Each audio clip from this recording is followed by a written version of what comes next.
रूस की इस मुसीबत से पार पाने की तरकीब यूक्रेन के हाथ लग गई। यूक्रेन के पास ऐसा खतरनाक हथियार आ गया जो आसमान में मंडराते रूस के लड़ाकू विमान और हेलीकॉप्टर पल भर में ढेर कर सकता है।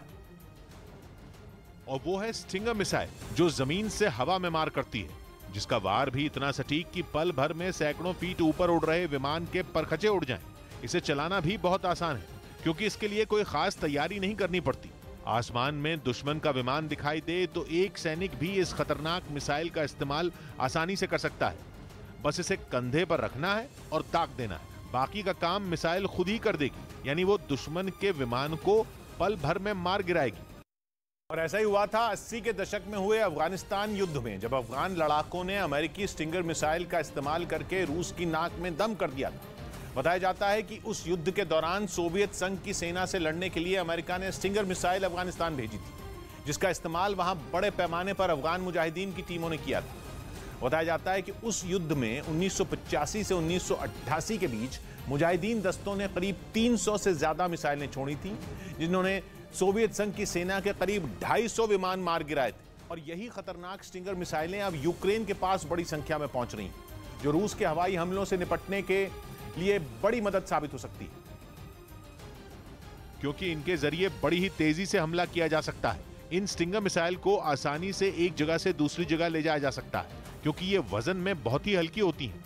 मिसाइल और उसके लॉन्चर दोनों को मिलाकर इसका वजन सिर्फ 15 किलो ही होता है, जबकि स्टिंगर मिसाइल की लंबाई भी सिर्फ 5 फीट होती है और इसका इस्तेमाल करके करीब 5 किलोमीटर की दूरी तक के विमान और हेलीकॉप्टर को ढेर किया जा सकता है।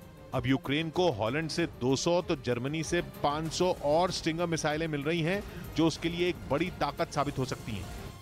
और रूस के हमलों से यूक्रेन थर्रा रहा है। इसी बीच सोमवार को यूएनजीए यानी कि संयुक्त राष्ट्र महासभा का 11वां विशेष आपात सत्र बुलाया गया। इसमें संयुक्त राष्ट्र ने दोनों पक्षों को दो टूक लड़ाई रोकने के लिए कह दिया है। साथ ही इस बात पर जोर दिया गया है कि इस मसले का हल सिर्फ बातचीत से ही संभव है। यूएनजीए ने रूस को साफ कहा कि उसे यूक्रेन पर हमले तुरंत रोकने होंगे। उधर यूक्रेन ने भी यूएनजीए में बिना शर्त रूस के सैनिकों की वापसी की मांग करते हुए कहा कि मौजूदा संकट के लिए सिर्फ और सिर्फ रूस जिम्मेदार है।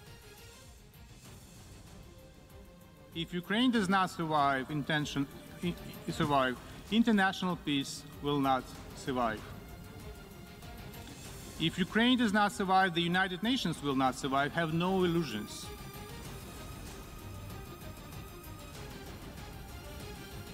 If Ukraine does not survive, we cannot be surprised if democracy fails next. उधर रूस से भिड़ने के लिए यूक्रेन के सैनिक भी पूरी जान लगा रहे हैं।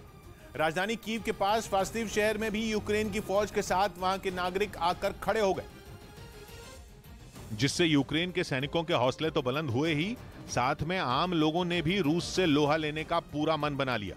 वहां से जो तस्वीरें सामने आई, उनमें फास्तिव की सड़कों पर हथियारों से लैस यूक्रेन के सैनिकों की हलचल बढ़ गई और रूस को पटकनी देने के लिए वो लोग निकल पड़े।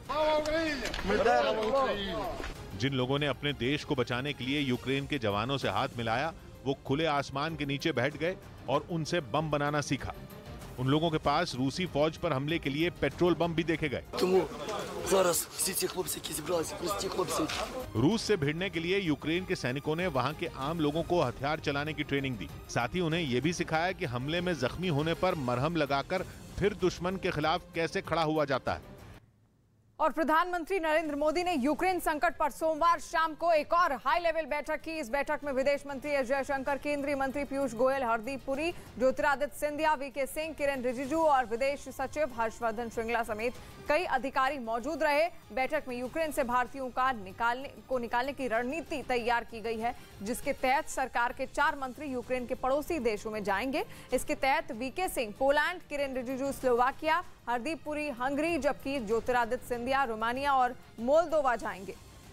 फिर ये मंत्री यूक्रेन में फंसे भारतीय लोगों से बातचीत और उनको निकालने के प्रबंध कराएंगे। इतना ही नहीं, भारत अपने पड़ोसी और विकासशील देशों की मदद भी करेगा और उनके लोगों को भी उनके देश पहुंचाएगा। सूत्रों के मुताबिक इनको भारत का विशेष दूत बनाकर भेजा जाएगा। यूक्रेन का हवाई क्षेत्र बंद होने की वजह से भारत वहां फंसे अपने नागरिकों को रोमानिया, हंगरी, पोलैंड और स्लोवाकिया से लगी यूक्रेन की सीमा चौकियों के जरिए वहां से बाहर निकाल रहा है। इतना ही नहीं, यूक्रेन और रूस के बीच जारी जंग में भले ही भारत ने किसी का भी पक्ष नहीं लिया है, लेकिन उसने मानवीय आधार पर बड़ा दखल देने का फैसला लिया है। पीएम मोदी ने यूक्रेन को मानवीय मदद भेजने का भी फैसला किया है, जिसके जरिए भारत यूक्रेन को खाना, पानी और दवाएं समेत कई जरूरी सामान मुहैया करवाएगा।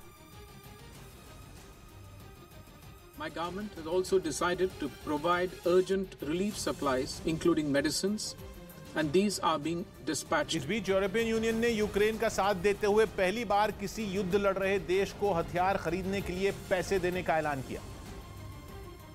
और रूस के साथ चल रहे इस युद्ध में यूक्रेन के राष्ट्रपति की बहादुरी की तारीफ भी की। रूस के हमले को गलत ठहराते हुए यूरोपियन यूनियन ने यूक्रेन को 450 मिलियन यूरो यानी भारतीय रुपयों में 3,800 करोड़ रुपयों से ज्यादा की मदद का फैसला किया और इन पैसों से यूक्रेन रूस के साथ चल रही लड़ाई के लिए हथियार खरीद सकेगा। Resilience of the Ukrainian people are outstanding. इस ऐलान के बाद यूक्रेन के राष्ट्रपति ज़ेलेंस्की ने यूरोपियन यूनियन से अपने देश को सदस्यता देने की मांग की।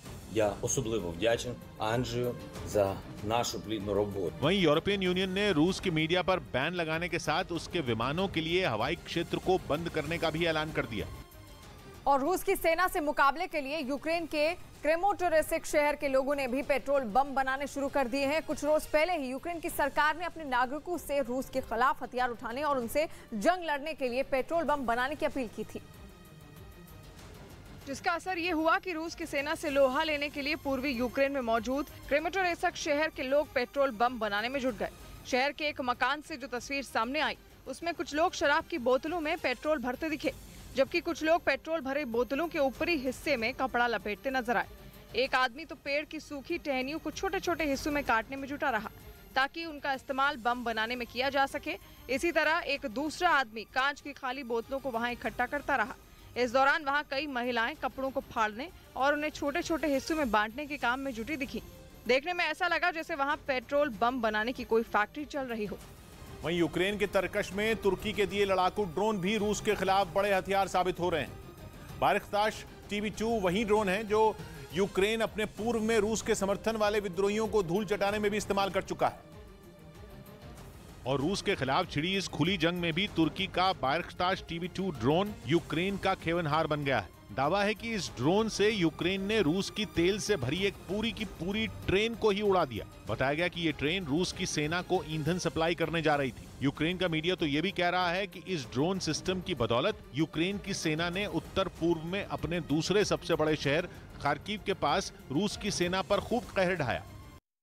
असल में तुर्की का ये बारिख्ताश TB2 ड्रोन वही ड्रोन है जिसने पिछले साल आर्मेनिया और अजरबैजान के बीच छिड़े नागोर्नो कराबाख युद्ध में अजरबैजान की सेना का ऐसा साथ दिया कि आर्मेनिया के पसीने छूट गए। बारिख्ताश TB2 ड्रोन की गिनती दुनिया के उन सबसे आधुनिक ड्रोन में होती है जो ट्रेन और टैंकों का काल साबित होते हैं। इसका निशाना तो सटीक है ही, ये एयर डिफेंस सिस्टम को भी चकमा दे सकता है। और तो और 24 घंटे तक आसमान में 27,000 फीट से ज्यादा की ऊंचाई पर उड़ सकता है। ये 150 किलो का वजन उठा सकता है और चाहे दिन हो या रात हर वक्त दुश्मन का मुकाबला करने में माहिर है। नागोर्नो कराबाख के अलावा तुर्की का ये ड्रोन सीरिया और लीबिया की लड़ाई में भी अपना लोहा मनवा चुका है। और यूक्रेन में फंसे भारतीय छात्रों को निकालने के लिए भारत सरकार ने मिशन गंगा को और तेज कर दिया है। रोमानिया की राजधानी बुखारेस्ट से 7वां विमान 182 भारतीय नागरिकों को लेकर दिल्ली के लिए रवाना हो चुका है, जो कुछ ही देर में मुंबई में लैंड करने वाला है। और ये यूक्रेन से मिशन गंगा के तहत लौट रहा 7वां विमान है, जबकि सुबह करीब 11 बजे 216 छात्रों को ला रहा 8वां विमान दिल्ली में उतरेगा। ये विमान हंगरी राजधानी बुडापेस्ट से छात्रों को लाएगा। और यूक्रेन और रूस के बीच 6 दिन से जारी युद्ध के बावजूद मिशन गंगा बिना रोकथाम के आगे बढ़ रहा है। खुद भारत सरकार ने भी एक भारतीय को यूक्रेन से निकालने को अपनी सर्वोच्च प्राथमिकता माना है, जिसके लिए पीएम मोदी ने खुद सोमवार को एक हाई लेवल बैठक की और उस बैठक में भी यूक्रेन में फंसे भारतीयों को सुरक्षित वतन वापसी का मुद्दा सबसे ऊपर रहा। उधर यूक्रेन के कखोवका शहर पर रूस ने रॉकेट की बारिश कर दी। पिछले 5 दिन से रूस की मिसाइलें और रॉकेट यूक्रेन के कई शहरों को अपना निशाना बना रही। और इस बार तो रूस ने कखोवका शहर पर इतने रॉकेट दागे कि लगा वहां रॉकेट की बारिश शुरू हो गई। इसी तरह रूस ने रॉकेट हमलों से खार्किव शहर को भी छलनी कर दिया। वहां एक साथ कई इमारतें तबाह हो गईं। यही नहीं, हमले में खार्किव शहर के कई मकान जलकर राख हो गए। रूस ने चर्निव शहर को भी नहीं बख्शा। उसने रॉकेट से हमला कर वहां के एक शॉपिंग मॉल को उड़ा दिया। ये धमाका इतना भयानक था कि धुएं के गुबार ने उस मॉल के साथ आसपास की कई इमारतों को भी ढक दिया। चर्निव के एक दूसरे इलाके में रूसी हमले से कई मकानों में आग लग गई, जिसके बाद उनमें रहने वाले लोग सड़कों पर आ गए। इस बीच यूक्रेन के चर्निव शहर में रूस ने भारी गोलाबारी कर तबाही मचा दी। इन हमलों से जुड़ा एक वीडियो यूक्रेन की सरकार ने जारी किया, जिसमें दिखा कि चर्निव शहर का एक इलाका रूस की भीषण गोलाबारी से थर्रा उठा।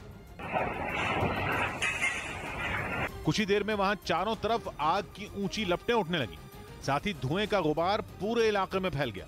रूसी सैनिकों ने वहां की कुछ बड़ी इमारतों को निशाना बनाकर यह हमला किया था, जिसकी चपेट में कई लोगों के आने की खबर है।